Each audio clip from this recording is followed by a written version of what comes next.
Good morning, everyone. It is July 20th of 2025. I hope you are having an awesome weekend. Let's do a video on the adoption cycle as far as where I think we are in the direction that we're headed right now in the retro community. As many of you guys know, I got into retro about 10 years ago, and this stuff was readily available. I mean, you would go out to Facebook, you would go out to Craigslist, and if you would even get out into the public and go to garage sales, you could find this stuff without with very little effort.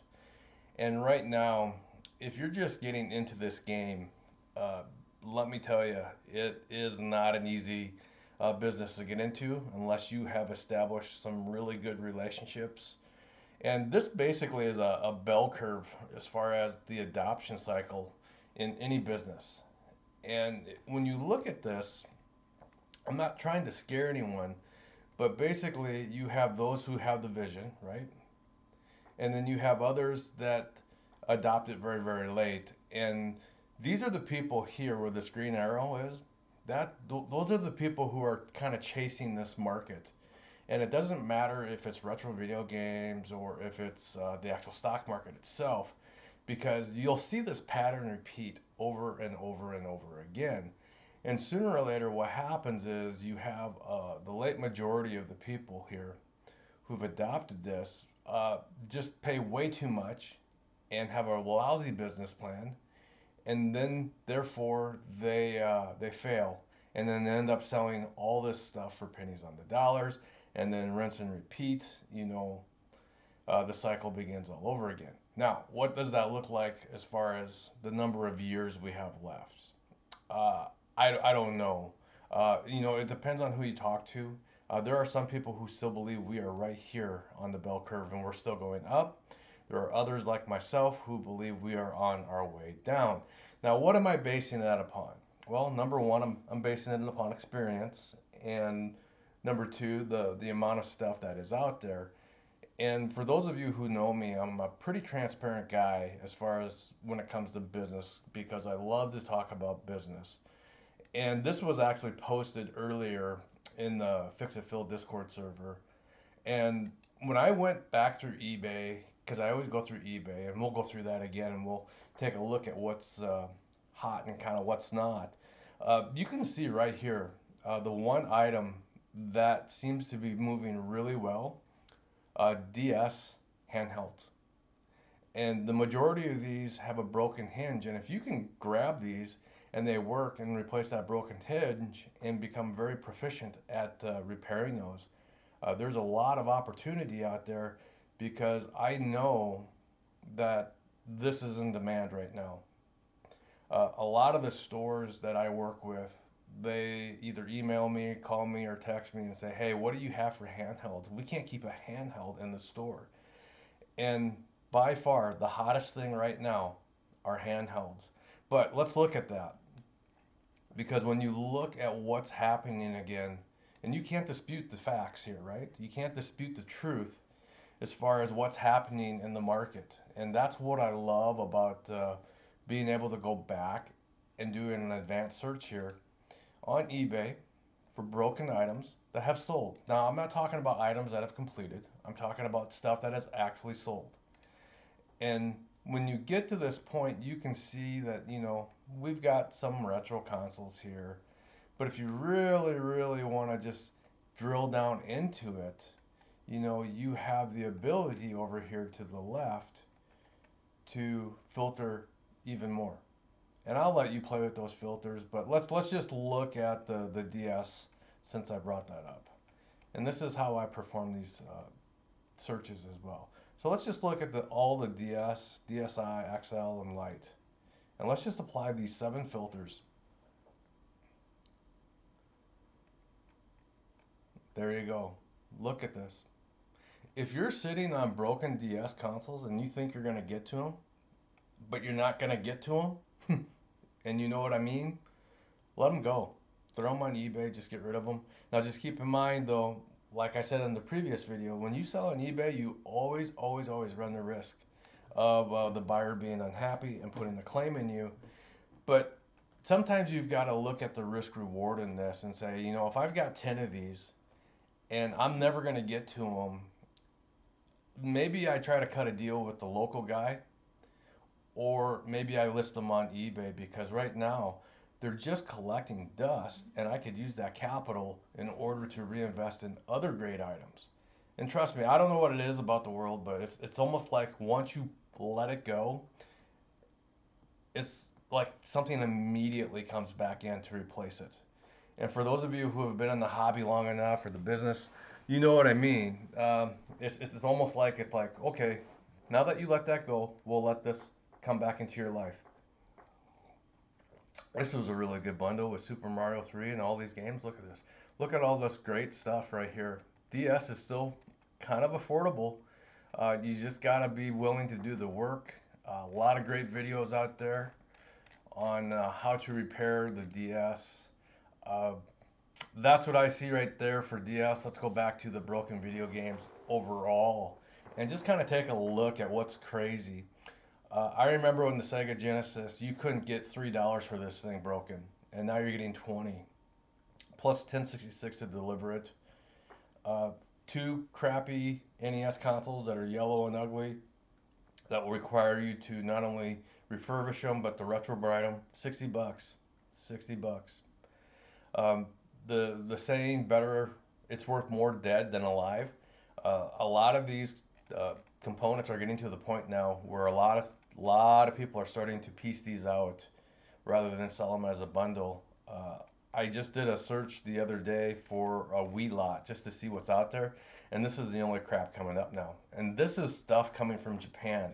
Let me explain how this works. Some business guy here in America, which by far I think is brilliant, started to think outside the box and said, you know what, there are certain components that Nintendo used in Japan that are the same as in the US. One of them being the Wii board and the Gamecube board.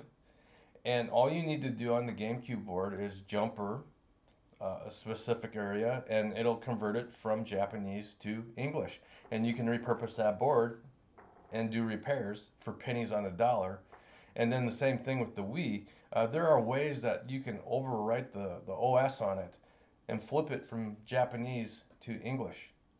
And what happened is that these people, brilliant as they are, they went over there and they established these relationships because Japan had a billion of these things and they palletized it and they just bought it for pennies on the dollars.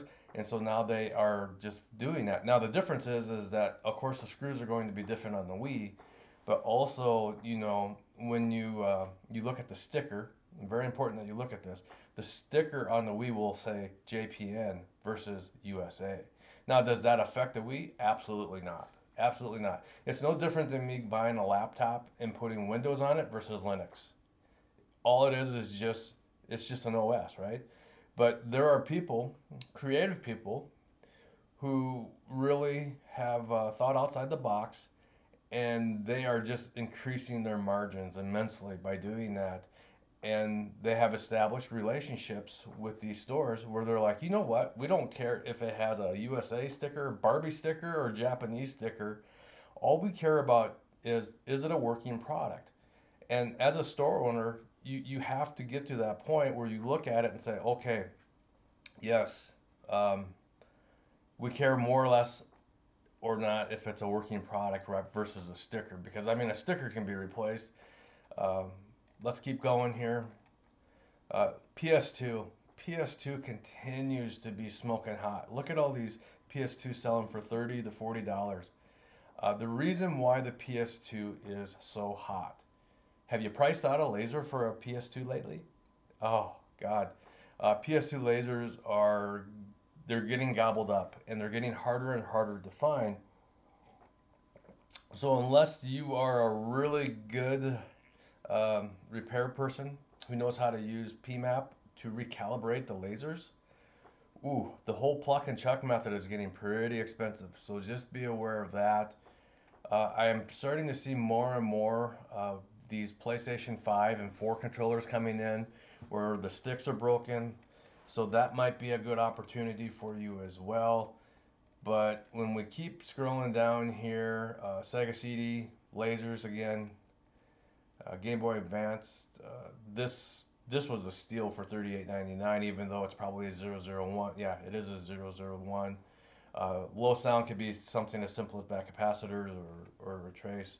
Uh, these are the people that you want to get in with and start building relationships with as far as, hey, let me help you eliminate this eBay fee and go directly to you. So that is about all I have on the Fix It Phil channel. Look at this. We just keep growing, right? 193 subscribers. And I know I got a whole whopping 8 videos out there, but I'm telling you guys, I'm getting better and better every day, getting healthier. And it's just a matter of time before I get my butt back out there and we start pumping out some of these repair videos. But until then, please be patient. And I appreciate all the thoughts and the prayers and the emails that have come my way. We will get Fix It Phil back to where he used to be, and that's going to be 3,500 to 4,000 subscribers. We will, even in this tough retro market right now, because we understand the business cycle as far as what it takes. Here's my advice for you. If you are one of these late adopters right here, your best friend is to flip this as soon as possible. Um, if you've got the mindset that I'm going to buy high and I'm going to sell high or sell higher, I think it's getting harder and harder, and that's just me being honest with you. I hope I'm totally wrong and that we're right here and we still have room to go. But here's my opinion, and you can take it for what it's worth because it's free advice. You want to focus on the stuff right now where you can still buy it fairly cheap and have decent margins. But in order to do that, you've got to be willing to put in the work and learn how to do it better than anyone else. A great example of that was back in the day, before the pandemic, we were talking about the Wii console, and the joke was no one in their right mind would want a Wii console.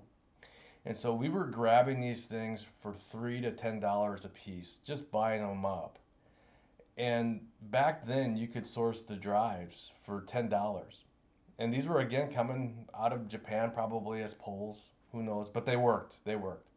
And so we would have $10 to $15 on these. And then when the pandemic hit, we were getting as high as $65 a console. And we could not fix these fast enough. That's the kind of stuff that you want to focus on when you're trying to do repairs, whether it be for a store or for flips, because that's where your money is.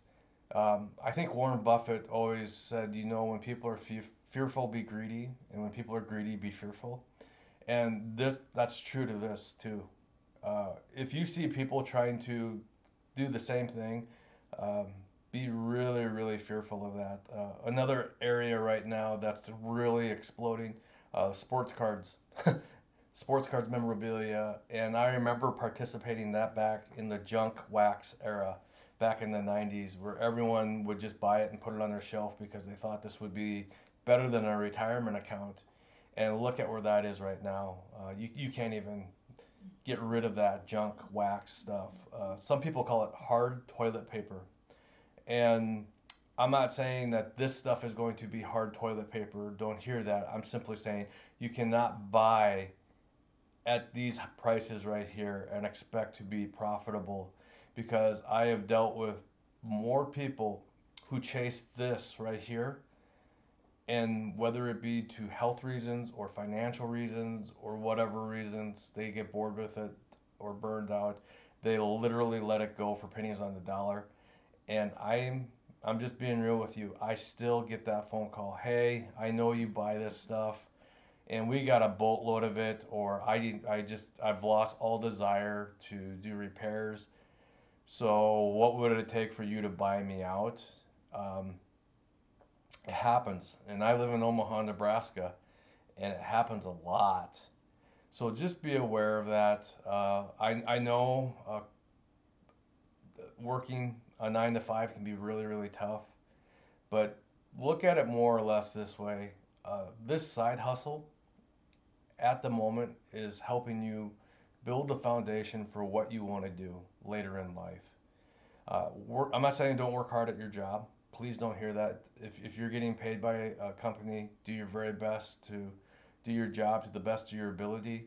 But your side hustle, work harder on that because it's going to help you um, choose and design the life that you want. All right. If you have any questions, please let me know. Please comment below or join the Discord server here. We'd love to have you. If you're a small business owner struggling to make money in the retro business, let's talk. If you're fairly new to repairs and you have questions, this is the place you want to be, this Discord server. Until then, like I said, a different direction for Fix It Phil YouTube, where I'm going to start to explain the business side of this inside and out and mix it with the repairs. So until we meet again, take care, God bless, and good luck on your search for whatever you're looking for.